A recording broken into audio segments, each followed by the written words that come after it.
नमस्कार साथियों, स्वागत है आपका फिर से Kuchaman online classes YouTube channel पर। और हम कर रहे हैं रीट एग्जाम, चाहे लेवल प्रथम हो चाहे लेवल द्वितीय हो, उसके लिए लैंग्वेज प्रथम द्वितीय दोनों के लिए हिंदी की तैयारी। दोस्तों, जो रीट पात्रता एग्जाम होना है आगे, उसके अंतर्गत व्याकरण और शिक्षण विधियों की कंप्लीट तैयारी हिंदी की यहां पर रहेगी। हिंदी नहीं, सभी की क्लासें आपको मिलेगी, लेकिन सबसे पहले हमने हिंदी की यहां पर क्लासें शुरू की है, फिर संस्कृत की, फिर शिक्षा मनोविज्ञान और फिर सब्जेक्ट की ओर चलेंगे। दोस्तों, तीसरी क्लास है और आज हम देखने वाले हैं व्यंजन संधि। दोस्तों, पहली क्लास थी, उसके अंदर हमने क्या देखा था दोस्तों? भाषा एवं वर्ण विचार। क्लास नंबर 2 में स्वर संधि के बारे में अध्ययन किया था।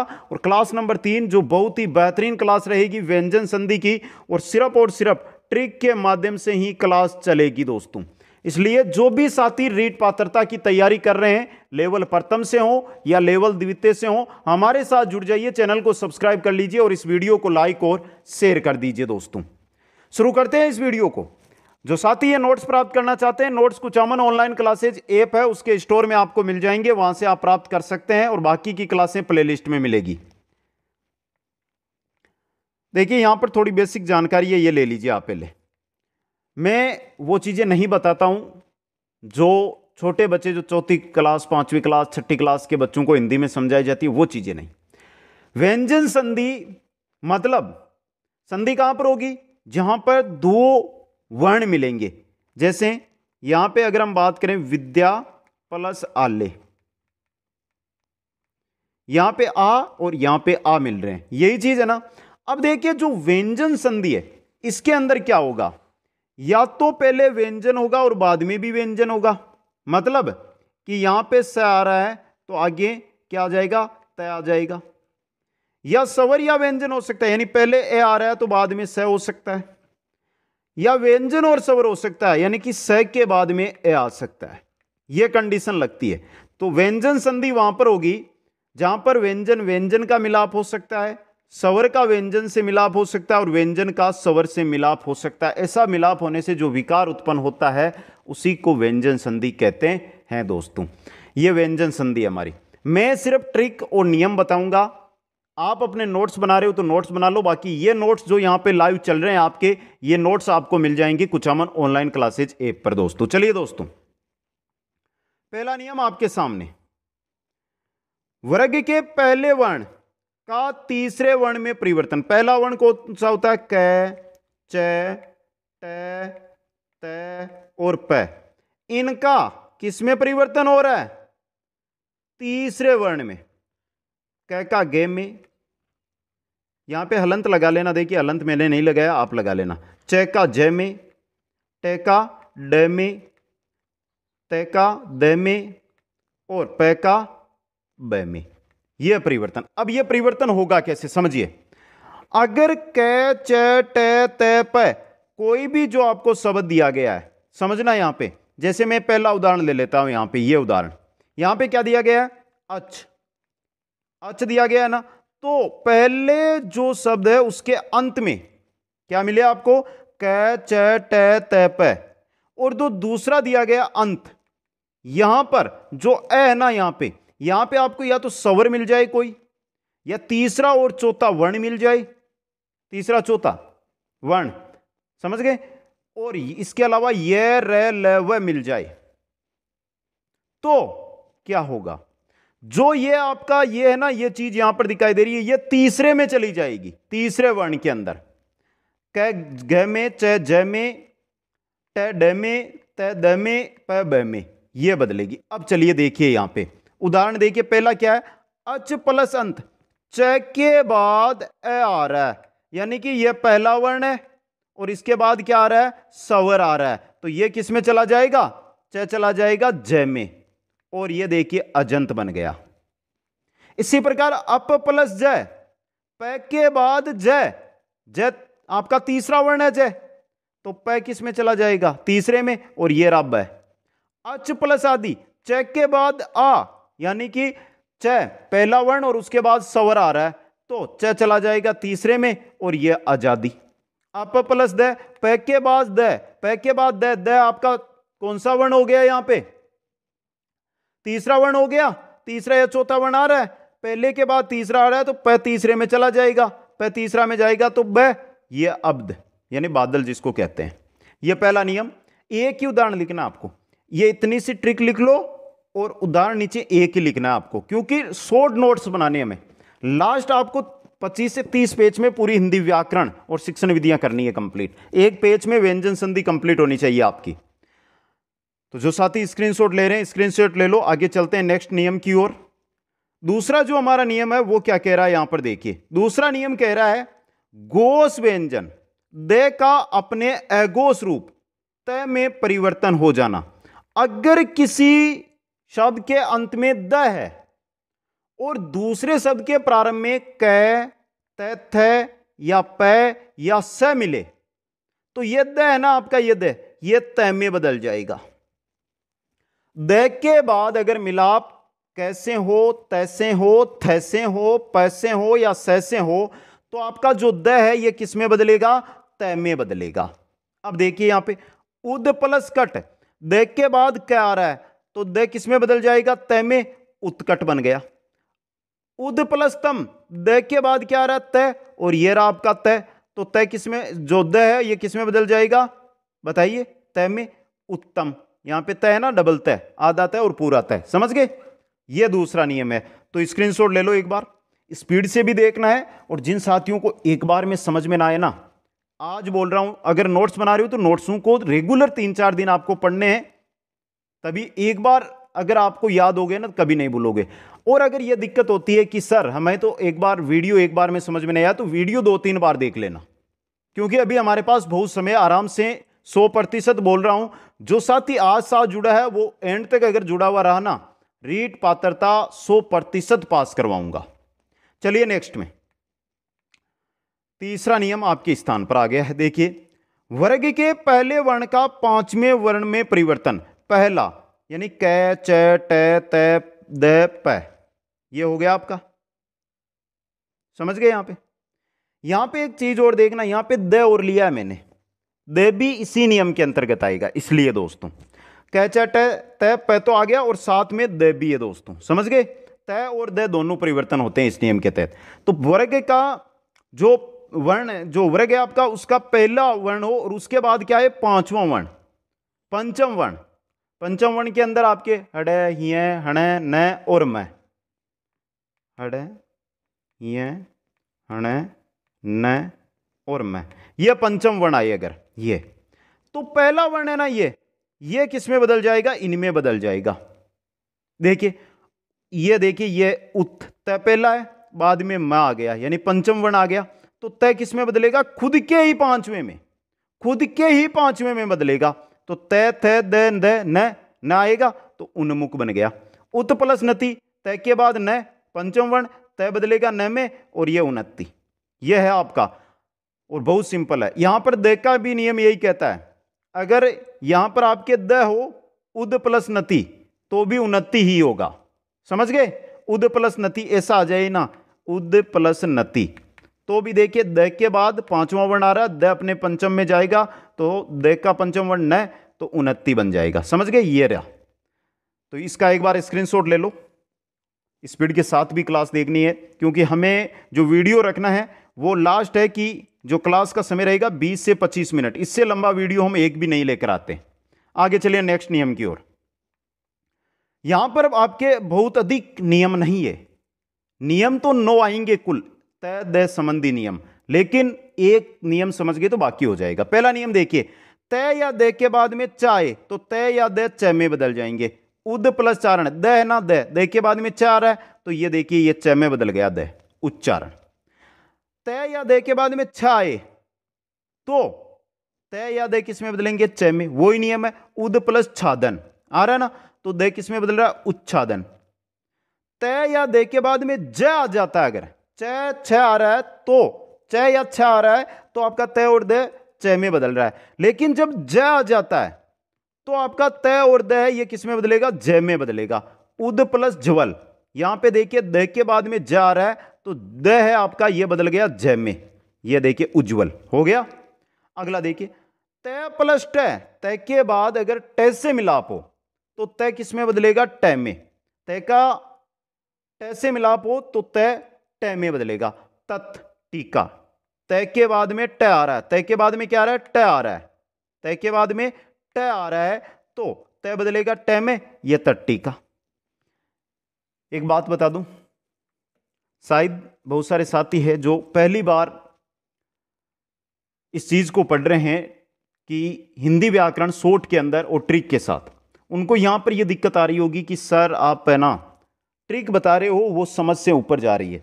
तो देखिए, एक बार में अगर हम कोई भी काम करते हैं उसमें सफलता हमें नहीं मिलती है, उसके लिए हमें प्रयत्न करना पड़ता है। और प्रयत्न में ये नहीं कहता हूं समझ में नहीं आ रहा 3 बार आप वीडियो देख लेना, छोटा वीडियो होता है। और जो नोट्स है ना आपके, उनको आपको 5, 6, 10 दिन तक जितना समय मिले ना, दिन में आप अगर नोट्सों को पढ़ोगे तो मात्र 5 या 10 मिनट में पढ़ लोगे इनको। तो दिन में 1-2 बार 5, 6, 10 दिन तक पढ़ते जाइए, जिससे आपकी अच्छी तैयारी है वो होती जाएगी दोस्तों। समझ गए? अगला देखिए, नेक्स्ट है तय या दे के बाद में ढ आए तो तय और द ड में बदलेगा, उद प्लस डयन तो उड्डयन। द किस में बदल गया, ड में। तय और दे के बाद में ला आए तो ल में बदलेगा, तय और द ल में बदलेंगे। ये देखिए उत उद प्लस लेक, द किस में बदल गया है, ल में। अब यहां पे जो नियम आए हैं ना, इनको देख समझने का प्रयास कीजिए। इन दो पहले नियम है ना, तय और दे के बाद में च और छ आए तो तय और द च में बदलेंगे। बाकी देखिए, तय या दे के बाद में ज आए, तय के बाद में ट आए, तय या दे के बाद में ड आए, तय या दे के बाद में ला आए। जो बाद में आ रहा है उसी में बदल रहे हैं। ज आ रहा है तो ज में बदल रहे हैं, ट आ रहा है तो ट में बदल रहे हैं, ढ आ रहा है तो ढ में बदल रहे हैं, और ल आ रहा है तो ल में बदल रहे हैं। आ गया ना समझ में? सिंपल सा है ये नियम। तो इसको थोड़ा दिमाग पूरा का पूरा 101% दिमाग यहीं पर लगा के इसको समझो, आ जाएगा समझ में। च और ज को छोड़कर जो भी कुछ सामने आएगा उसी में तय और द बदलेगा। अब देखिए, तय और दे से संबंधित और भी है नियम, उनको भी मैं सामने लेकर आता हूं, क्योंकि मैं जो चीज एग्जाम के लिए इंपॉर्टेंट है उसको छोड़ूंगा नहीं, आपके सामने रख दूंगा दोस्तों। सातवां नियम 2 जगह काम आएगा, वो देखिए। पहला है कि तय और दे के बाद में अगर है आता है तो तय और द तो द में बदलेंगे और है के स्थान पर द होगा। तय तो किस में बदल जाएगा, द में, और है जो आपका ये द में, ये द में। देखिए, उद प्लस आर, द के बाद है आ रहा है तो ये आपका द है ना, ये द तो द में ही बदला है, ये रहा द। और जो हार है ना, हार, ये धार हो गया, ये धार, इस प्रकार वाला धार लगेगा यहां पे। उद प्लस रण, उत प्लस रण भी आ सकता है। तो द तो द में ही रहा और है जो ध में बदल गया। ये जो नीचे आपको आधा ध दिखाई दे रहा है ना, द नहीं ध, ये ध पूरा है। यहां पर आधा जो आपका है ना वो ये है, आधा ये है अलंत वाला। तो तय या दे के बाद में है आता है तो तय और द तो द में बदलेंगे और है बदलेगा आपका ध में। समझ गए? अब दूसरा देख, क का मेल है से होने पर क के स्थान पे तो ग आएगा और है के स्थान पे ग आएगा। देखिए, क का मेल है से हो रहा है तो क किस में बदल गया, इस ग के अंदर, और जो है ये ग के अंदर बदल गया। वाघहरी, वाघरी, वाघरी। वापस समझ लो, दिमाग लगा लो। मैं अगर 10 बार बोल दूंगा ना तो भी वही रहेगा, और अगर एक बार में समझोगे तो भी वही रहेगा। अगर नोट्स बना रहे हो, एक एक उदाहरण साथ में लिखते जाओ, 1 पेज के नोट्स सही है, ज्यादा नहीं है।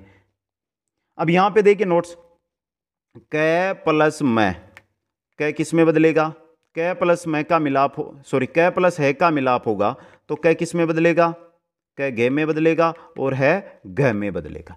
इस प्रकार नोट्स लिखने आपको, समझे? चलिए अगला जो 8वां नियम है वो देख लेते हैं, तय दे से संबंधित। तय दे का मेल स से होने पर, तय या दे के बाद स का मेल हो तो तय दे के स्थान पे तो च हो जाएगा और स के स्थान पे छ हो जाएगा। जैसे समझिए, ये उद प्लस श्वास, दे के बाद स आ रहा है, यहां पे दे के बाद स आ रहा है तो द ना द, ये तो किस में चला गया, च में। किस में चला गया, च में, और स है वो छ में, उच्छ्वास। उद प्लस शिष्ट, द चला गया च में, स चला गया छ में, च में और छ में, तो उच्चिष्ट। ये ट्रिक है, एक बार स्क्रीनशॉट ले लो, फिर आगे नेक्स्ट नियम की ओर चलते हैं। देखिए, मैं उनकी तरह नहीं हूं कि आपका एक संधि है व्यंजन संधि जिसके अंदर 2, ढाई, 3 घंटे खराब करूंगा, नहीं। जितना समय लगेगा वो कम समय लगेगा, उतनी ही स्पीड के साथ हम क्लास पूरी करने वाले हैं दोस्तों। आगे चलिए, जो नेक्स्ट हमारा नियम है उसकी ओर। अब है मैं से संबंधित नियम। बहुत सिंपल सा नियम है, आराम से समझ जाओगे एक बार में। मैं के बाद अगर कैसे लेकर मैं तक, यानी स्पर्श वर्ण बोलते हैं ना, कै च ट त प वर्ग के 25 वर्ण आए मैं के बाद में, तो मैं का स्पर्श व्यंजन के उसी वर्ग का 5वां वर्ण या अनुस्वार होगा। कैसे समझना, देखिए अलम प्लस कृति, यानी कि मैं के बाद क्या आ रहा है, तो जो मैं ना मैं, ये कै का पंचम वर्ण में बदलेगा। अल है, अब कै का पंचम वर्ण है हड़ है, तो ये रहा हड़ है और कृति, अलंकृति। इसको आप जो हड़ है इसको यहां पर आधा भी लिख सकते हैं या ऊपर अनुस्वार भी लगा सकते हैं दोस्तों। मैं प्लस चा, मैं के बाद में चा आ रहा है, तो मैं किस में बदलेगा, च के पंचम वर्ण में, और ये रहा ये संचार बन गया दोस्तों। ये नियम है आपका, समझ गए यहां पे, और इंपॉर्टेंट नियम भी रहेगा आपके लिए। अब देखिए इसमें कुछ और परिवर्तन है जो नीचे देखिए। मैं के बाद यदि मैं और न वर्ण आए तो मैं को आगे आने वाले पंचम अक्षर के समान ही बदल देते हैं। मैं को अनुस्वार में नहीं बदला जाता है। कहने का मतलब कि मैं के बाद में अगर मैं आ जाए या न आ जाए, ऐसी स्थिति दिखाई देना आपको, वहां पर मैं ना इसका अनुस्वार नहीं बनेगा।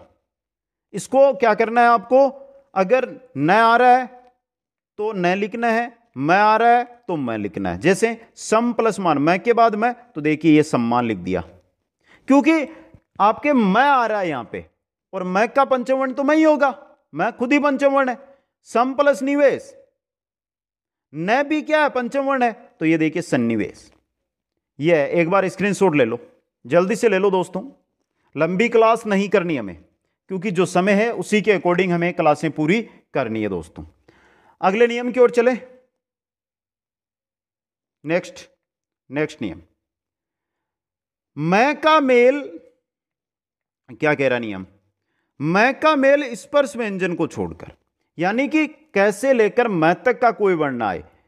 अगर मैं के बाद मैं प्लस ये रे ले व स है या अक्षेत्रे गे, इनसे अगर मिलाप होता है तो मैं ना मैं आपका ये कहां पर चला जाएगा, अनुस्वार में। सीधा नियम है ये। देखिए किम प्लस वदती, वह देख ये रहा आपका वह आ गया ना यहां पे, अंतस्थ व्यंजन है ये। तो ये देखिए ये जो आपका मैं ना, ये ऊपर देखिए यहां पे अनुस्वार बन गया। शम प्लस क्षेप, तो ये जो आपका मैं ना, ये देखिए अनुस्वार बन गया यहां पे। तो मैं के बाद अगर स्पर्श व्यंजन को छोड़कर कुछ भी आए तो मैं को अनुस्वार बना दो, सीधा, कोई परिवर्तन नहीं करना, सिंपल सी संधि है ये। तो जो साथी नोट्स बना रहे हैं, स्क्रीनशॉट लेना चाहते हैं ले सकते हैं, बाकी ऐप पर नोट्स भी उपलब्ध है, वहां से आप प्राप्त कर सकते हैं इनको। आगे बढ़े दोस्तों नेक्स्ट की ओर। नेक्स्ट नियम आपकी स्क्रीन पे, इसको भी समझना थोड़ा। यदि ई उ ए आई का मेल स्तय या स्नय से हो जाता है तो स्तय या स्नय के स्थान पर, देखिए स्तय ना, इसके स्थान पर क्या आएगा, षट, और स्नय के स्थान पर क्या आएगा, स्नय, इसके स्थान पर आएगा स्नय। यह आपको ध्यान रखना है, यह बहुत ही बेहतरीन नियम है और बहुत ही अच्छा काम करता है। ट्रिक है जो यहां पर सूत्र लिखा गया आपका, यह समझ सकते हो। ई उ एक के बाद स्तय आता है तो स्तय आपका ष्ट में बदलेगा, और स्न आता है तो स्न में बदलेगा। देखिए अधि प्लस इस्तादा, दी है यानी कि द है यहां पे, द, और द के अंदर मात्रा ई की लगी हुई है। कहने का मतलब यहां पे ई है और ई के बाद में क्या आ रहा है, स्तय आ रहा है। तो ई के बाद अगर स्तय आता है तो स्तय की जगह आपको क्या कर देना है, ष्टय कर देना है। देखिए अधि अधि, अब देखिए इससे स्तय को उठा लो यहां से, इधर ष्टय कर दो, और आ की मात्रा है तो अधिष्ठाता बन गया ना। अनु प्लस स्थान, उ के बाद स्तय आ रहा है वापस, तो स्तय को बदल देना है ष्टय में, अनुष्ठान। यह नियम बहुत सिंपल सा नियम है, बस इतना याद रखना है, स्तय और स्नय की जगह आपको षटय और षणय करना है दोस्तों। ये थोड़ा सा दिमाग देखिए, थोड़ा बहुत तो दिमाग लगाना पड़ेगा। ये नहीं है कि हर एक चीज हमें जो एक बार में ही याद हो जाएगी, समय लगेगा मित्रों।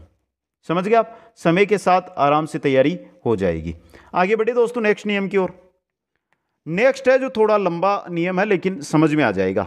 दंते वृगु का मूर्धन्यकरण संबंधी नियम।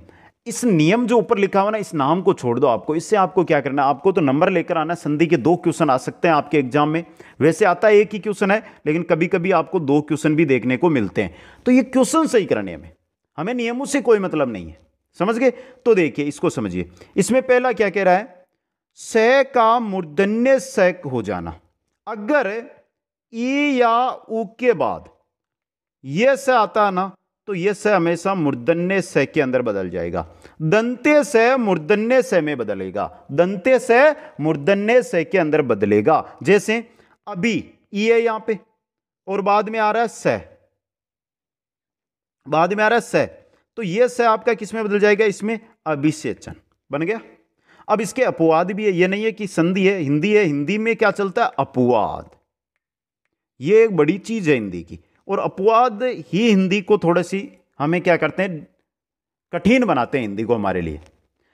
ये 2 उदाहरण याद रख लो, इनसे रिलेटेड ही क्वेश्चन आएगा तो आएगा, वरना नहीं आएगा आपके। अनु उ के बाद में स आ रहा है, ये रहा उ और उ के बाद में स। तो सर आप तो बोल रहे थे कि स है जो उ के बाद में स आ रहा है, तो स आपका मूर्धन्य से में बदलेगा, लेकिन आपने तो ये लिख दिया। तो ये अपवाद है, और अपवाद में कोई परिवर्तन नहीं होता, नाम ही अपवाद है उसका। तो इसी प्रकार वी प्लस स्मरण, ई के बाद में श आ रहा है, विस्मरण, सीधा लिखना ही है। तो ये अपवाद भी आपको याद रखने दोस्तों। तो जो साथी स्क्रीनशॉट ले रहे हैं ले लो एक बार। आगे बढ़ते हैं नेक्स्ट की ओर। नेक्स्ट नियम देखते हैं। चलिए नेक्स्ट नियम ये क्या कह रहा है, इसको भी थोड़ा ध्यान से देखना होगा। तय थे का ठ ठ में परिवर्तन। मूर्धन्य स के बाद, इस स के बाद अगर तय और थ आ जाए, समझिए, तय और थ आ जाए, दंते व्यंजन आए तो क्रमशः ट ठ में बदल जाते हैं। कौन बदल जाते हैं ट ठ में, ये तय तो चला जाएगा ट में, थ चला जाएगा ठ में। जिन साथियों ने नोट्स बना रहे हैं वो लिख लो। जैसे देखिए स के बाद में तय आ रहा है, ये स के बाद में तय, तो आपका जो तय है ना, इसको ट में बदल दो, आकृष्ट। शस प्लस थ, तो यहां पे देखिए स के बाद में, मूर्धन्य स के बाद में थ आ रहा है दंते, तो देखिए जो आपका थ ये ठ में बदल जाएगा, षष्ठ। यह नियम है, सिंपल सा नियम है, आसानी से समझ में आ गया होगा। दूसरा इसी का नियम है कि न का आना, ये क्या होगा कि ई या री या र या स, इसके बाद में अगर न आए, समझे आप, तो जो न है ना वो हण में बदल जाएगा, न हण में बदल जाएगा। ये स्वर संधि में आया था कल हमारे, वहां पर मैंने बोला था कि कल की क्लास में देखोगे इस चीज को आप। तो ई री र और स के बाद, मूर्धन्य से के बाद अगर न आता है तो न हमेशा हणे में चला जाता है। देखिए ई री र स के बाद में न आए तो न चला जाएगा हणे में। उस प्लस न, यहां पे स के बाद में न आ रहा है तो न किस में बदल गया, हणे में। री प्लस न, री के बाद में न आ रहा है तो न किस में चला गया, हणे में। तो उष्ण ऋण, इनके अंदर व्यंजन संधि होती है और यही सूत्र काम करता है। ई री र स के बाद में न आए तो न चला जाता है हणे के अंदर। दोस्तों समझ गए? चलो स्क्रीनशॉट ले लो इसका, फिर आगे चलते हैं नेक्स्ट नियम की ओर। नेक्स्ट जो नियम है वो बेहतरीन नियम आएगा आपके लिए। चलिए नेक्स्ट नियम, व्यंजन आगम संधि, चैका आगम, व्यंजन आगम संधि, और यहां पर है चैका आगम। कैसे होगा देखिए, पहले शब्द के अंत में स्वर हो, यानी कि यहां पर ए ई उ री या ए आई ओ औ कुछ भी हो, स्वर हो, और दूसरे शब्द के प्रारंभ में छ हो, तो छ से पहले यानी यहां बीच में च का आगम होगा। ये ऐसा ही रहेगा, ये ऐसा ही रहेगा, लेकिन बीच में च का आगम हो जाएगा। अंग प्लस छेद, यहां पे देखिए ग ना ग, इसके अंदर अ है और बाद में छ आ गया, स्वर के बाद छ आ गया, तो देखिए अंग का अंग है, छेद का छेद है, बीच में च का आगम हो गया। ये च का आगम कब होता है, जब स्वर के बाद में छ आए, स्वर के बाद छ आए, च नहीं छ, स्वर के बाद छ आए तो च का आगम होता है। दोस्तों इसी प्रकार देखिए सवर के बाद छ आ रहा है तो ये देखिए च का आगम हो गया। तो सवर के बाद अगर छ आता है तो बीच में च का आगम होता है। स्क्रीनशॉट ले लो इसका भी और फिर बढ़ो आगे दोस्तों। ये देखिए दोस्तों नेक्स्ट आपका यहां पर दो नियम है, सिंपल सा है। सम के बाद कृत, कार, कृति, करण, कृता, दंते से का आगम, इसमें सम में मैं का अनुस्वार बन जाता है। समझना इस चीज को, अगर सम है सम, इस सम के बाद कृत आ सकता है, कार आ सकता है, कृति आ सकता है, करण आए या कर्ता आए, इनमें से कुछ भी आ जाए इसके बाद यहां पर, समझ गए आप। तो यहां पर आपके किसका आगम होगा, यहां पर किसका आगम होगा, बहुत इंपॉर्टेंट जानकारी है आपके लिए ये, किसका होगा, से का आगम होगा। देखिए सम प्लस कृत, मैं है यहां पे और मैं ना ये मैं जो ये किस में चला जाएगा, अनुस्वार में। तो देखिए ये स और ये ऊपर मैं अनुस्वार चला गया और आगे कृत आ रहा है तो कृत आ गया, बीच में ये आ गया आपका आगम हो गया। सम प्लस कार सम, ये स का आगम हो गया। इसी प्रकार अगर परी के बाद कृत, कार, कृति, करण, कर्ता, कृत, कार, कृति, करण, कर्ता, सम और परी दो के अंदर परी के बाद ऐसा आता है तो मूर्धन्य से का आगम होता है। जैसे परी और ये कृत, परी के बाद क्या आ रहा है, कृत आ रहा है ना दोस्तों। अब देखिए यहां पे समझिए, कृत आ रहा है तो परी का परी है, कृत का कृत है, और ये देखिए मूर्धन्य से का क्या है, यहां पर आगम हो रहा है। और यही नीचे वाले उदाहरण में हो रहा है दोस्तों, समझ गए यहां पे। तो ये है से का आगम, स्क्रीनशॉट ले लो, फिर आगे चलते हैं नेक्स्ट की ओर। नेक्स्ट बेहतरीन क्लास आपकी रहने वाली है, हर एक जानकारी इंपॉर्टेंट रहने वाली है आपके लिए। तो चलिए नेक्स्ट स्लाइड की ओर हम चलते हैं। नेक्स्ट जो हमारी स्लाइड है वो है कि व्यंजन लोप संधि, व्यंजन का लोप कैसे होता है उसके बारे में अब हम अध्ययन करेंगे दोस्तों। सबसे पहले नए व्यंजन का लोप, नए का जो लोप है वो कैसे होगा। संस्कृत के कुछ शब्दों के अंत में न का प्रयोग होता है, ऐसे शब्दों की संधि होने पर इन शब्दों का न है वो लुप्त हो जाता है। जैसे आत्मन प्लस विश्वास, यहां पे न का लोप होगा। पक्षी, पक्षीन प्लस गण, तो यहां पे न का लोप होगा। ये सीधा सा रूल है, यहां पे कोई ट्रिक काम नहीं करती है। जो संस्कृत के शब्द होते हैं आत्मन, पक्षीन, यानी संस्कृत का शब्द दिखाई दे और लास्ट में हलंत के साथ न लगा हुआ दिखाई दे तो इसको हटा देना, इसको फेंक देना साइड के अंदर। यही होती है व्यंजन लोप संधि। स्क्रीनशॉट ले लो, फिर आगे चलते हैं नेक्स्ट में। बेहतरीन संधि है ये भी दोस्तों। चलिए नेक्स्ट संधि की ओर। नेक्स्ट के अंदर है विशेष नियम, और दो ही विशेष नियम है, इनको पढ़ लीजिए। अहन प्लस रे से बिन वर्ण हो तो न का र होता है।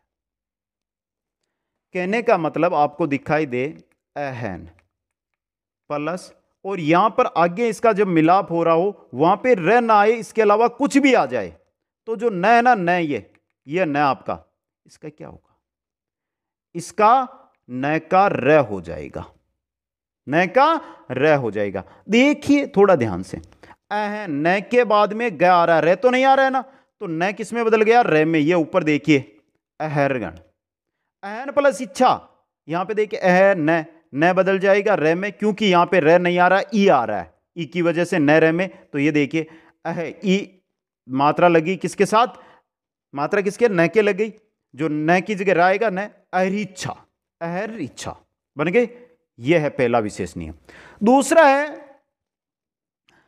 अगर अहन प्लस र हो तो अहो हो जाता है, अहन प्लस रात्रि, समझिए यहां पे रात्रि, तो जो आपका न है ये क्या होगा, अहो हो जाएगा, यानी हो में बदल जाएगा। देखिए है, इसके ओ की मात्रा आ जाएगी, यहां पे लिखा हुआ टाइपिंग ओ की मात्रा होगी यहां पे। तो देखिए है, जो न है ओ में बदला तो अहो, और आगे रात्र। अब देखिए एक चीज यहां पे याद रखना है, अगर अंत में ई की मात्रा है तो वो ए में बदल जाएगी, ये भी याद रखना है, अहोरात्र। अहन प्लस रूप, न बदलेगा किसमें, ओ में, ये रहा ओ आपका, ओ में बदलेगा तो अहो रूप, ये रहा रूप। यह विशेष नियम है। तो ये थी हमारी आज की व्यंजन संधि। एक वीडियो एक क्लास में अगर आपको समझ में नहीं आई है तो एक बार आपसे निवेदन करता हूं, दोबारा देख लेना। मेरा आशा यही है कि आपका एक लाइक, देखिए यहां पे मैं बोल रहा हूं एक लाइक का, आपका एक लाइक हमें कितना मनोबल बढ़ाता है वो आप नहीं समझ सकते। तो एक लाइक और एक शेयर बहुत आगे तक आपको और हमको पहुंचाता है, तो ये काम आपको करना है। और जो नए साथी आ रहे हैं वो चैनल को सब्सक्राइब करते जाइए। आज से एग्जाम दिन तक अगर जुड़े रहे मेरे साथ तो रीट पात्रता 100% पास करवाऊंगा। आप सभी साथियों को बहुत बहुत धन्यवाद। जय हिंद, जय भारत।